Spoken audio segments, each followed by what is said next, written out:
तमाम लोगों को नौकरी देते हैं, लाखों लोगों को नौकरी देते हैं। एक नई परीक्षा आपने शुरू की है, पेट, पीईटी। तो नौकरी तो ये सारी सरकारी नौकरियां हैं, सरकार नौकरी देती है, हम लोग उसका माध्यम है। तो जो ग्रुप सी की जो इतनी पोस्ट हैं, जो हमारे जो समूह ग कहलाता है, क्लास 3 की पोस्ट कहलाती हैं, तो सरकारी विभागों में जो समूह ग की पोस्टिंग्स होती हैं, उनके लिए हमारी जो आयोग है उसके माध्यम से चयन किया जाता है। तो ये एक बहुत दिनों से समस्या चली आ रही थी कि बहुत बड़ी संख्या में सरकारी विभागों में पद खाली चले आ रहे थे और जो भर्ती में जो तेजी से भर्ती होनी चाहिए थी उसमें दिक्कतें आ रही थी। और दिक्कतें आने के कारण भी थे कि सबसे बड़ा कारण ये था कि यहाँ पे आप जानते हैं यूपी, उत्तर प्रदेश जो है इतना बड़ा प्रदेश है और अगर आबादी के हिसाब से देखा जाए तो दुनिया का ये 5वां सबसे बड़ा देश होगा और इतने जहाँ पे हर चीज़ कोई हमारे यहाँ हजारों में सैकड़ों में नहीं होती, हर चीज़ लाखों और करोड़ों में ही होती है। तो वही बात इसके साथ भी है। तो हमारे यहाँ जब भी कोई पोस्ट निकलती थी, मान लीजिए हमारे 100, 200, 300 पद भी हैं, तो उसके लिए भी आवेदकों की संख्या लाखों में हो जाती थी। और इतना बड़ा एग्जाम कराना एक बहुत ही बड़ी एक्सरसाइज होती है, बहुत बड़ा उसमें से लॉजिस्टिक्स लगते हैं और सारा उसमें लाखों बच्चे उसमें पार्टिसिपेट करते हैं, दूर दराज से आते हैं। तो इस तरह का इतना बड़ा एग्जाम एक साल में 3-4 एग्जाम से ज़्यादा करा पाना संभव नहीं होता था। और उसमें मान लीजिए हमने 12 लाख 14 लाख बच्चों का एग्जाम कराया, उससे 300-400 पोस्टें भरी जानी हैं।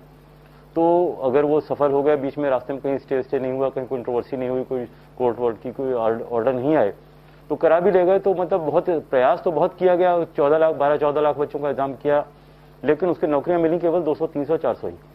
और इसमें हम लोगों ने प्रस्ताव भेजा और शासन ने उसका अनुमोदन दिया कि इसमें हम लोग द्विस्तरीय परीक्षा प्रणाली हम लोगों ने लागू की है।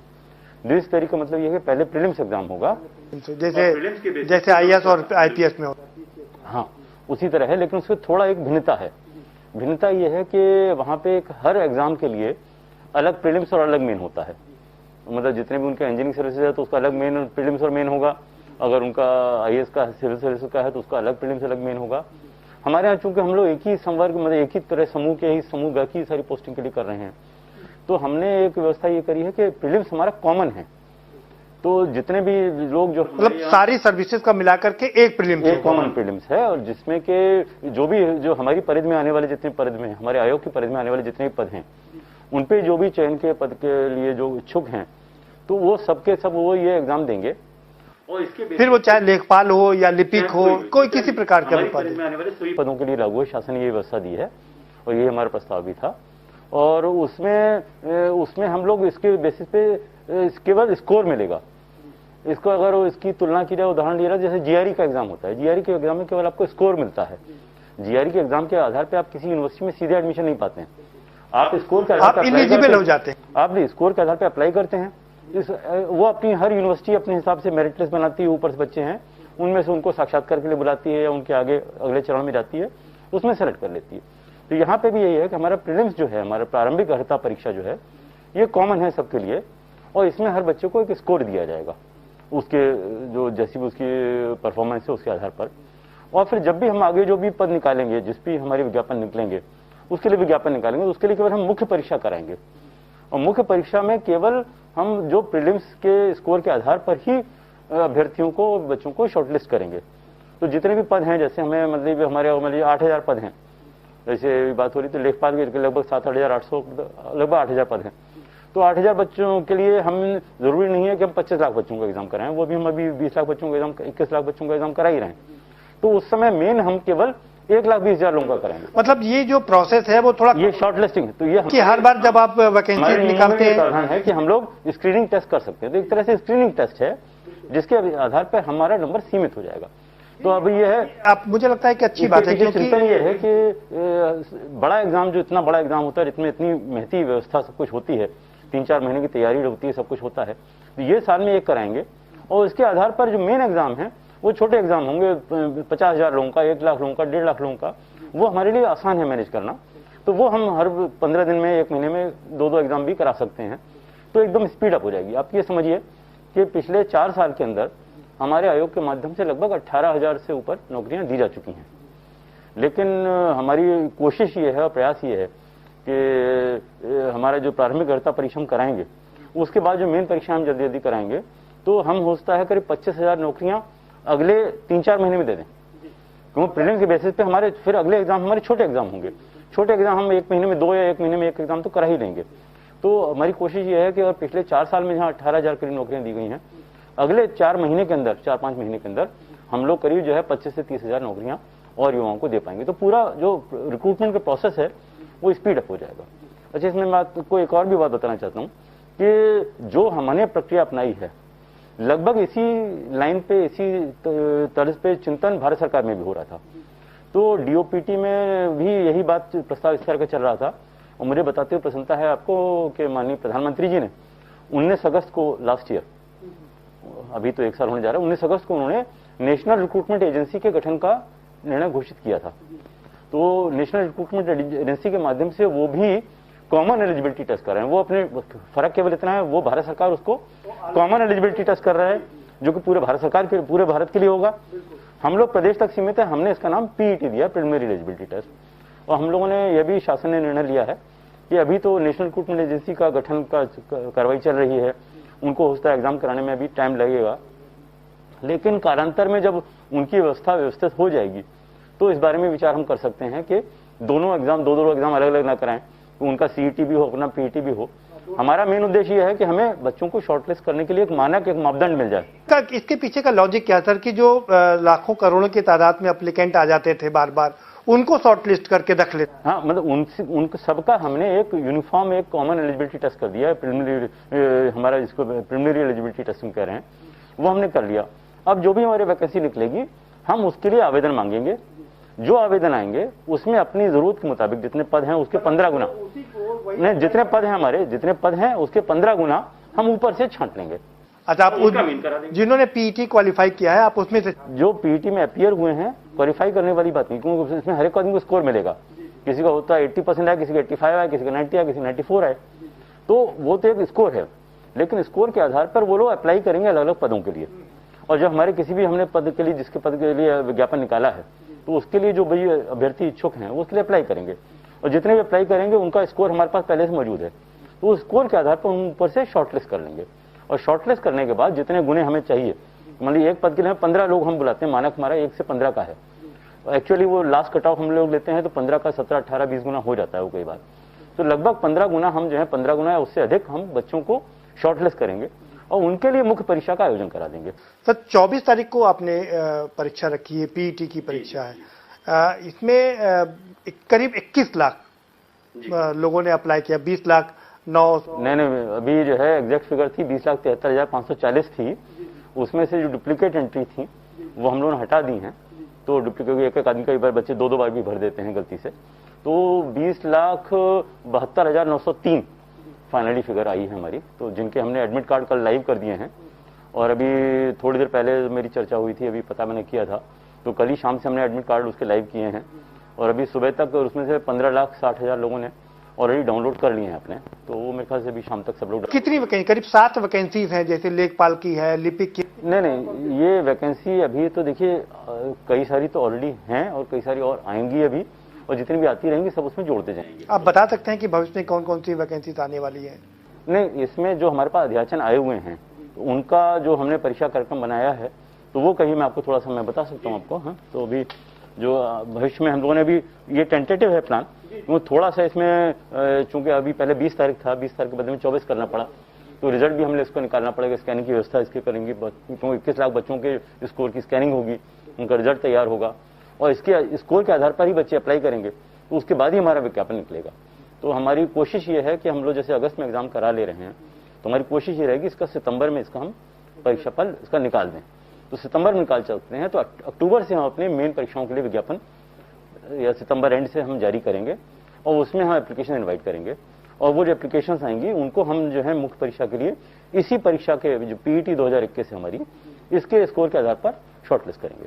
तो आप अगर इच्छुक हैं तो मैं बता देता हूं आपको। तो इसमें हमने पूरा परीक्षा कार्यक्रम हमने मार्च 2022 तक का बना रखा है।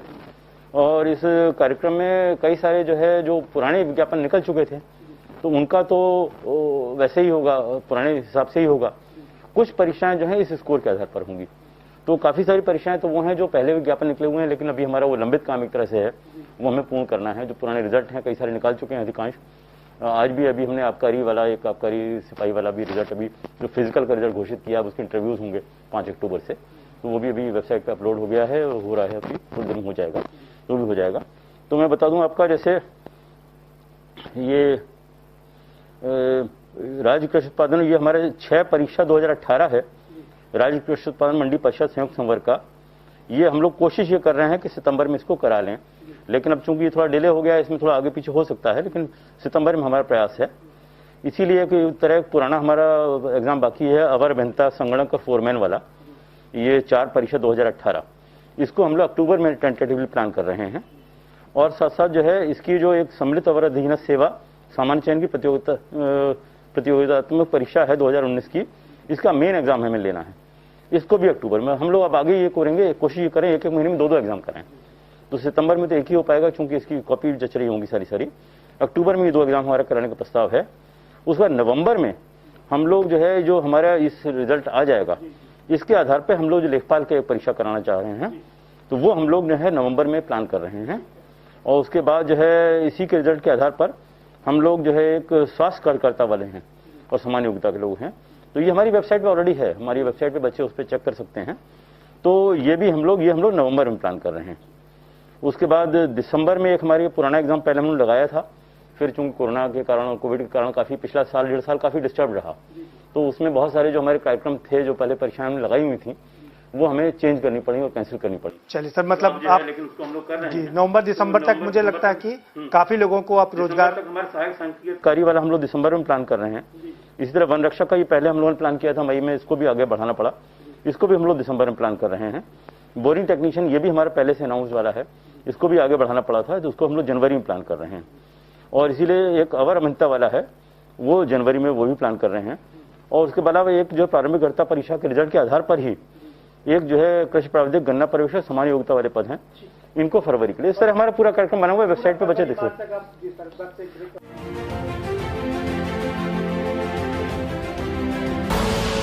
आप देख रहे हैं के न्यूज, खबरों का सारथी।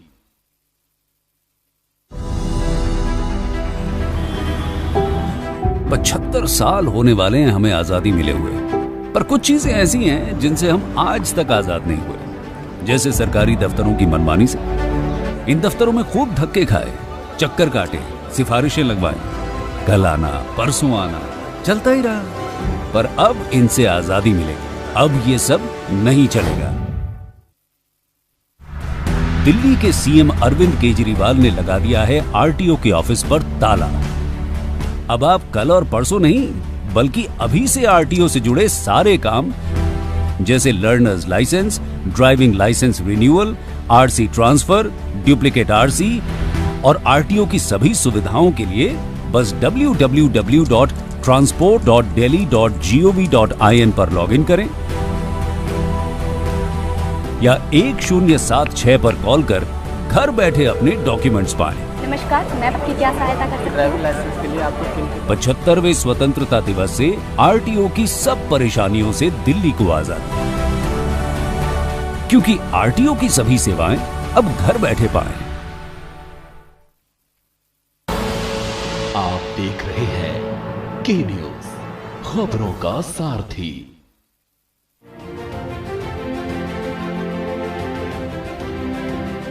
ब्रेक के बाद आपका स्वागत है सर। लेकिन सवाल ये उठता है, आपने तमाम लोगों को कहा रोजगार मिलेगा, आप पहले प्रीलिम देंगे, फिर मेंस, फिर दूसरे एग्जाम की परीक्षा देंगे, ऐसे में तो बड़ा लंबा समय नहीं लगता कि आपको कई बार परीक्षा देनी पड़ेगी? नहीं, इसका विपरीत उल्टा है जी। इसमें जो है हमारा रिक्रूटमेंट प्रोसेस पूरा एक्सपीडिएट हो जाएगा, स्पीड अप हो जाएगा जी। जैसे मैंने पहले कहा था कि बड़े एग्जाम, बहुत बड़े, हम लोग अगर हमें 10 लाख 12 लाख 15 लाख लोगों के एग्जाम कराने हैं और 100 200 पदों के लिए, तो वो कहते हैं ना, खुदा पहाड़ निकली चुकी है। वही बात है कि मेहनत बहुत ज्यादा हुई। आपने जैसे कहा कि 4 साल में कुल 12-15 हजार वैकेंसी भर पाए, तो हम रिक्रूट कर पाए, इससे स्पीड अप हो जाएगा और ये इनका स्कोर पूरा साल भर तक वैलिड रहेगा। इसके बेसिस पे सब जगह अप्लाई कर सकते हैं। दूसरा, लोगों को सर डर ये सता रहा है, हमारे नवयुवकों को, कि चुनाव आने वाले हैं 9 दिसंबर में, most probably model code of conduct लग जाएगा, तो कहीं ये वैकेंसियां रुक तो नहीं जाएंगी? देखिए, ऐसा है कि चुनाव से राजनीतिक गतिविधियां प्रभावित होती हैं, बाकी जो शासकीय गतिविधियां वो तो चलती रहती हैं। तो हमारे आयोग का काम तो चलता ही रहेगा, हमारे परीक्षाएं कभी रुकती नहीं है और सारे काम कभी रुकते नहीं है। नहीं काम तो होता रहेगा, लेकिन उसका यह है कि उसको प्रशासनिक व्यक्तियों द्वारा अपना काम किया जाता रहेगा। राजनीतिक व्यक्ति उसका राजनीतिक लाभ उठाने के लिए प्रयोग नहीं कर पाएंगे। सीधा सवाल सर है, क्या आप उस समय वैकेंसी डिक्लेयर कर पाएंगे? क्या लोगों को नियुक्ति पत्र दे पाएंगे? वो जैसा निर्वाचन आयोग के आदेश होंगे उसके मुताबिक हम काम करेंगे। लेकिन जहां तक मेरा इंटरप्रिटेशन है कि जो वैकेंसियां घोषित हो चुकी हैं, उनका विज्ञापन हमारे निकल चुके हैं, उनकी परीक्षा तो हम लोग करा ही सकते हैं। मतलब मॉडल कोड ऑफ कंडक्ट से पहले जो अनाउंसमेंट हो जाता है, जो हमारे परीक्षा विज्ञापन निकल चुके हैं और अधिकांश हमारे पहले के निकले हुए हैं, बाकी भी हमारे अभी अक्टूबर नवंबर में ही निकल आएंगे, तो उसका काम नहीं रुकेगा। वो तो अपना जो विज्ञापन निकल चुके हैं, जिसके लिए परीक्षाओं का कार्यक्रम घोषित हो चुका है, तो वो तो अपना कार्यक्रम यथानुसार होगा ही होगा। मतलब युवक हमारे इस बात के लिए आश्वस्त रहें कि अगर मॉडल कोड ऑफ कंडक्ट लग भी जाता है, फिर भी जो आपने जो ऑलरेडी घोषित कार्यक्रम है उसके हिसाब से परीक्षाएं आयोजित करने में कोई रोक नहीं होती है। परीक्षाएं तो हम आयोजित कर ही सकते हैं, रिजल्ट भी निकाल ही सकते हैं। नियुक्त पत्र देने में जरूर बात आती है कि राजनीतिक व्यक्ति उसको नियुक्त पत्र उसका न बांटे, तो वो वाली बात आती है। लेकिन वो हमें नहीं बांटना, हम लोग तो केवल एजेंसी हैं, विभाग, हम तो सरकारी विभागों के लिए करते हैं, सरकारी विभाग ही खुद करते हैं। आपने एजेंसी की बात कही कि ये कोई आसान काम नहीं है कि साफ सुथरी वैकेंसी को भर देना, तमाम आरोप भी लगते रहते हैं, तो कैसे इतना बढ़िया काम? नहीं, हमारी कोशिश ये है कि हम लोग साफ सुथरे ढंग से और शुचितापूर्ण ढंग से, और यही माननीय मुख्यमंत्री जी की हमारी प्राथमिकता भी थी और उन्होंने स्पष्ट निर्देश दिए हैं। और इवन जो ये अभी परीक्षा हो रही है, जो प्रारंभिक अर्हता परीक्षा है, इसके लिए भी कई बार इसकी स्क्रीनिंग रिव्यू किया गया है। सारे जिलाधिकारियों से प्रमाण पत्र लिया गया है इस आशय का कि जो परीक्षा केंद्र चयनित किए गए हैं उसमें कोई खराब छवि का या दागी छवि का नहीं हो पाए। हमने शासन से अनुरोध किया है, जहां तक मुझे उम्मीद है कि शासन स्तर से भी इस एग्जाम के लिए प्रेक्षक यहाँ से ऑब्जर्वर्स भेजे जाएंगे जो कि परीक्षा के उस पर नजर रखेंगे। और इस बार हमने जो विशेष व्यवस्था कराई उसको मैं खासतौर से बताना चाहूंगा जी कि इस बार हमने पूरा लाइव रिकॉर्डिंग और लाइव फीड का जो है हमने व्यवस्था की है अपने यहीं इसी कार्यालय में। कार्यालय आप 3 दिन बाद आएंगे तो मैं आपको दिखा दूंगा जी कि हमारे यहाँ कंट्रोल रूम में एक परीक्षा केंद्र, जितने हमारे 2254 परीक्षा केंद्र हैं, जी सभी 2254 परीक्षा केंद्रों में हर एक परीक्षा केंद्र के प्रवेश द्वार को, वहां के कंट्रोल रूम के और वहां के जितने परीक्षा कक्ष हैं जी उनको हम यहाँ बैठ के मॉनिटर कर सकते हैं और देख सकते हैं। तो हमारी जैसे कहा जाए कि हमारे पल पल पे और एक एक गतिविधि पे हमारी यहाँ नजर रहेगी। उसके अलावा हमारे जितने आयोग के माननीय सदस्यगण हैं वो लोग दौरे पे भी रहेंगे, यहाँ से भी रिव्यू करते रहेंगे। और उसके अलावा बहुत सारी चीजें, गोपनीय बातें मैं आपको नहीं बता सकता, लेकिन उसकी मॉनिटरिंग और जो हमें अपनी एसटीएफ को अलर्ट करना होता है और जो बाकी एजेंसी को अलर्ट करते हैं हम लोग विजिलेंस को, तो वो लोग भी सारी सक्रिय हैं। सारे जिलाधिकारियों को भी सारे निर्देश दिए गए हैं कि जो माफिया टाइप के जो लोग हैं उन पे नजर रखें और उनके लिए कार्रवाई वो पैरेलल में चल रही है। मैं सारी डिटेल्स आपको यहाँ नहीं बता सकता, लेकिन वो कार्रवाई चल रही है, उनका इलाज वो अपने तरीके से होगा। कर सर, जो पुरानी वैकेंसीज निकली थी उसमें कुछ युवकों का ये कहना, जिन्होंने एग्जाम दिया था, कि क्या उसमें वेटिंग लिस्ट नहीं बनाई जाती? क्या वेटिंग लिस्ट कब इशू करेंगे? नहीं, वेटिंग देखिए, हम लोग जो है केवल हम लोग तो एक तरह से आयोग को सरकार के जो निर्देश हैं, सरकार की नियमावली के हिसाब से हम चलते हैं। जी तो विभिन्न विभागों के विभिन्न संवर्गों के विभिन्न पदों के लिए अलग अलग सेवा नियमावली है। जी तो सेवा नियमावली में अगर प्रावधान है वेटिंग लिस्ट का तो वेटिंग लिस्ट बनेगी, और उसमें प्रावधान नहीं है तो नहीं बनेगी। जी, अक्सर सर ये देखा जाता है कि एजेंसी चुनने में भी कई आयोग में दिक्कत होती। पिछले जो लोग थे वहां पर कई दिक्कत हुई इसमें। हाँ, आपने बिल्कुल बहुत अच्छा प्रश्न आपने उठाया। इसमें इस बार हमने जो है अपने जो परीक्षा व्यवस्था, परीक्षा प्रणाली है, उसमें बहुत ही व्यापक परिवर्तन किया है। पहले ये होता था कि आयोग को जिम्मेदारी तो दी गई थी, लेकिन आयोग अपनी समूची जिम्मेदारी पूरी एक तरह से किसी दूसरी एक जो हमारी कार्यदायी संस्था होती है उसको सौंप देती थी कि वही परीक्षा का प्रश्न पत्र बनाएंगे, वही उसे छपवाएंगे, वही उसको कोषागार में जिले तक भिजवाएंगे, वही परीक्षा कराएंगे, फिर वही उसकी जो है वहीं पे जो कैमरे, सीसीटीवी कैमरे की व्यवस्था होगी, सुरक्षा वो भी उन्हीं के पास होगी, और आखिर में वही उसकी स्कैनिंग करके रिजल्ट भी वही तैयार करेंगे। तो इसमें जो हमारे पूर्वाधिकारी थे सीबी पालीवाल साहब, उनकी एक कमेटी बनी थी, उनकी जो है उनकी संस्तुतियां आई थी, पालीवाल समिति की संस्तुतियां थी। उसके आधार पर शासन ने आदेश जारी किया कि इन एक्टिविटीज को अलग अलग करके बांटा जाए, अलग अलग कार्यदायी संस्थाओं को दिया जाए। तो इस बार जो हमने बहुत महत्वपूर्ण चेंज किया है, उसकी वजह से हालांकि हमारा काम भी बढ़ गया, लेकिन उस काम बढ़ने की हमें चिंता नहीं, काम करने के लिए तो हम लोग बने ही हैं, लेकिन उससे यह है कि शुचिता बहुत इंप्रूव हो जाएगी, उसकी इंटीग्रिटी। कि हमने 4 जो हमारी एक्टिविटीज हैं वो 4 एजेंसी, अलग अलग एजेंसी को दी हैं। तो प्रश्न पत्र बनाने का काम और उसे छपवाने का काम एक एजेंसी को दिया गया, जो गोपनीय है वो अलग होगी। दूसरा, वो उसका काम यह परीक्षा प्रश्न पत्र छाप के ट्रेजरी तक पहुंचा दे, काम करके वो चली जाएगी। दूसरी एजेंसी उसके बाद टेक ओवर करेगी, जिसको एग्जाम कंडक्टिंग वाली एजेंसी है, वो ट्रेजरी से निकाल के लाएंगे, एग्जाम कराएंगे, उसके बाद फिर वो कॉपी वापस, जो ट्रेजरी कॉपी वहां पे, हमारी कॉपी हमारे पास। वहां पे एग्जाम में जो फ्रिस्किंग का काम है और जो वहां पे सीसीटीवी का काम है, वो हमने एक तीसरी एजेंसी को दिया है। और उसके बाद सबसे आखिर में जो उसकी स्कैनिंग का काम है और उसका रिजल्ट स्कोर प्रिपरेशन काम है, वो एक चौथी एजेंसी को दिया जा रहा है। तो चारों लोगों को अलग अलग है, ताकि ऐसा नहीं कि एक आदमी एक ही संस्था का एकाधिकार हो और अपने तरीके से वो मैनिपुलेट कर ले। तो इस तरह की मैनिपुलेशन की संभावना अब लगभग समाप्त हो गई है। अच्छा, एक बहुत महत्वपूर्ण बात मैं और बताना चाह रहा हूँ, जो आपके अभ्यर्थियों के लिए भी जानकारी के लिए जरूरी है, वो एक बहुत ही महत्वपूर्ण हम लोगों ने निर्णय लिया है और जिसका इसकी शुचिता पे बहुत फर्क पड़ेगा। हम लोगों ने इस बार ये व्यवस्था ये करी है कि जितनी भी जो ओएमआर शीट जो है एग्जाम के बाद हैं, वो ओएमआर शीट के सील्ड पैकेट और प्रश्न पत्र के सील्ड पैकेट क्लासरूम में जाएंगे और क्लासरूम में ही खोले जाएंगे अभ्यर्थियों के सामने।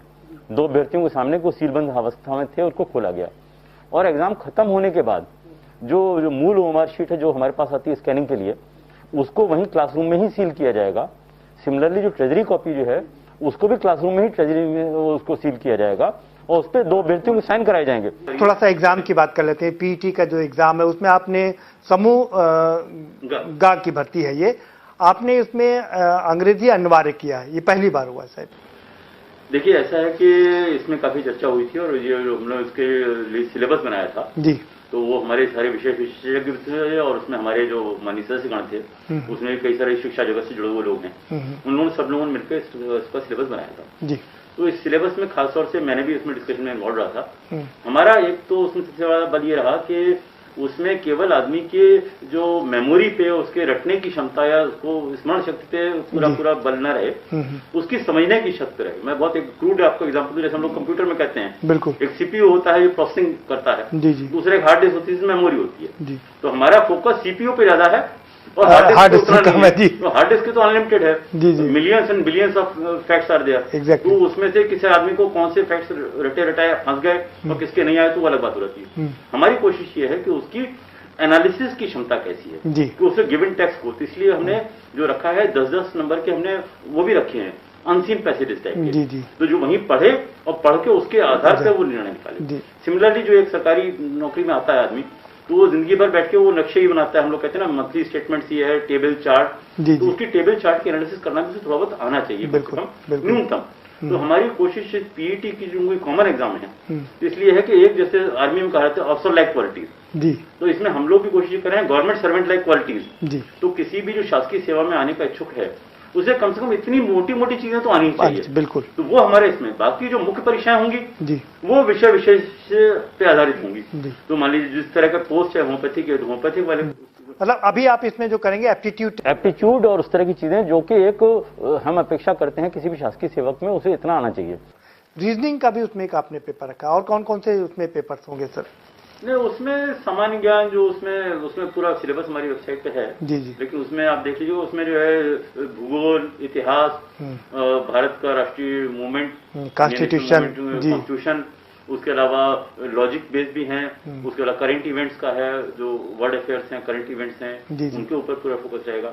बाकी जैसे मैंने कहा अनसीन पैसेजेस जो है, अपठित गद्यांश उसके पे आधारित, उससे जो तालिकाओं पर आधारित, ग्राफ के आधार पे आधारित उस तरह के प्रश्न है, कम से कम उसको बेसिक कम से कम समझ में आ जाए कि हाँ क्या चीज घट रही है, क्या चीज बढ़ रही है, क्या पैटर्न जा रहा है, क्या सबसे अच्छे जिले कौन से हैं, सबसे खराब जिले कौन से हैं। भाई हम हर चीज में ही करते हैं, कोई भी कार्यक्रम की समीक्षा कर रहे हैं 75 जिलों में, भाई 5 सबसे अच्छे जिले कौन से हैं, 5 सबसे खराब जिले कौन से हैं, बिल्कुल। तो कम से कम तालिका से निकाल के इतना तो बता सके कि भाई कौन से अच्छे जिले काम कर रहे हैं, कौन से कहाँ पे सबसे अच्छी, टैबुलेशन का वर्क भी आता है, प्रतिशत सबसे ज्यादा है, कहाँ पे प्रतिशत कम है, इतना तो कम से कम होना चाहिए उसे एक गवर्नमेंट सर्वेंट को, क्योंकि जिंदगी भर उसे इसी तरह काम करने हैं, नोटिंग ड्राफ्टिंग करनी है, सब कुछ काम करना है, तो उतना आना चाहिए। लेकिन इसमें एक चीज मुझे लगता है कि और होनी चाहिए कि कंप्यूटर युग है, लेकिन कंप्यूटर का इसमें कुछ इन्वॉल्व नहीं, वो जो है ऑफलाइन एग्जाम में वो कंप्यूटर क्षमता आकलन कर पाना हमें संभव नहीं था जी। लेकिन जिन पदों के लिए कंप्यूटर टाइपिंग और उसकी जरूरत होती है जी, तो वो मेन एग्जाम जब होगा तो उसमें किया जाएगा, उसका टाइपिंग का तुम लोग अलग से कराते हैं, मेन हो जाएगा, उसके बाद उसको एग्जाम नहीं देना पड़ेगा, कोई इंटरव्यू नहीं फेस करना पड़ेगा। सेवा नियमावली जैसे कहीं पे फिजिकल काम आता है जी। अक्सर ये आरोप भी लगते थे कि इंटरव्यू में पक्षपात हो जाता है, लोग अपने लोगों को संभावना होती थी, हालांकि उस संभावना को भी हम लोगों ने अपनी तरफ से न्यूनतम करने की कोशिश की है जी। इस तरह से रैंडमाइज किया है कि मुझे खुद नहीं मालूम रहता कि कौन सा बच्चा किस बोर्ड में जाएगा, क्योंकि मुझे अगर 11 बजे से स्टार्ट होने इंटरव्यू तो 10:50 पे ही मैं शीट साइन करता हूँ, और वो भी मेरे पास भी कोडेड फॉर्म में आता है, वो रोल नंबर नहीं आते हैं। और कौन सा बच्चा किस बोर्ड में जाना है तो उसको कौन सा कोड अलर्ट हुआ किसी को नहीं, मुझे भी नहीं मालूम होता, तो वो रैंडमली ही जाते हैं और उसमें उसके क्लियर कट मानक है। बच्चा भी जाके अपना रोल नंबर नहीं बताता, अपना नाम भी नहीं बताता, वो नाम से कई बार उसकी जाति और धर्म पता। हाँ, ये बिल्कुल बिल्कुल। तो हमारे इंटरव्यू में क्लियर निर्देश ये है, जो पुराने इंटरव्यू चल रहे हैं उसमें, कि कोई भी बच्चा अपना नाम नहीं बताएगा, कोई भी आदमी अपना रोल नंबर नहीं बताएगा। जेंडर तो पता लगी जाएगा, लेकिन नाम और जाति और धर्म नहीं पता लग पाएगा, ताकि उसके आधार पर कोई बायस ना आ पाए। ये एक अच्छी योजना बनी सर। अपने हमारे पास समय खत्म हो गया है, चलते चलते आप हमारे के न्यूज के दर्शकों को और जो लाखों युवक हैं जो एग्जाम देने के लिए आ रहे हैं, और वो युवक जो नौकरी की उम्मीद लगाए बैठे हैं, उनको आप क्या संदेश देना चाहेंगे? मैं उनको अपनी तरफ से शुभकामनाएं देना चाहूंगा कि वो अच्छे से अच्छा अपना प्रयास करके मेहनत करके दें, और उनको ये विश्वास दिलाना चाहूंगा कि हमारी पूरी कोशिश है कि ये परीक्षा जो है बिल्कुल स्वच्छ तरीके से शुचितापूर्वक होगी। तो मेरे उनके लिए सफल जीवन के लिए मेरी उनकी शुभकामनाएं हैं, और मैं उनको बहुत बहुत हृदय से धन्यवाद देता हूँ। बहुत शुक्रिया सर के न्यूज से बात करने के लिए। तो ये है प्रवीण कुमार जी, चेयरमैन है यूपी SSSC के, और बता रहे हैं कि अक्सर जो देखा जाता है कि एग्जाम होने के बाद में उसमें तमाम समस्याएं उभर आती हैं, आंदोलन होते हैं, धरना होते हैं, प्रदर्शन होते हैं, लेकिन इन सब से बचने के लिए फुल प्रूफ योजना बनाई गई है। और क्योंकि अब इंटरव्यू नहीं होगा, सिर्फ एग्जाम होगा, रिटन एग्जाम होगा, इसलिए IAS की तरीके से प्रीलिम एग्जाम भी यहाँ पर होगा। PET की परीक्षा होगी जो 24 तारीख को होगी, और उसके बाद एक जो वैकेंसीज होगी उनका एग्जाम होगा, और आपको नौकरी मिल जाएगी। 18,000 लोगों को पहले ही नौकरी दे चुका है आयोग, और अब आगे भी आइंदा भी करीब 35 से 36,000 लोगों को नौकरी मिलने की उम्मीद है। और हम भी के न्यूज की तरफ से आप सभी नवयुवकों को बहुत ही शुभकामनाएं देते हैं कि आप भी परीक्षा पास करें और नौकरी हासिल करें, और अपना तथा अपने परिवार का भरण पोषण करें, और प्रदेश का और देश का नाम रोशन करें। फिलहाल हमें दीजिए इजाजत हमारी टीम के साथ में, और हम फिर हाजिर होंगे आपके समक्ष ऐसे ही शख्स के साथ।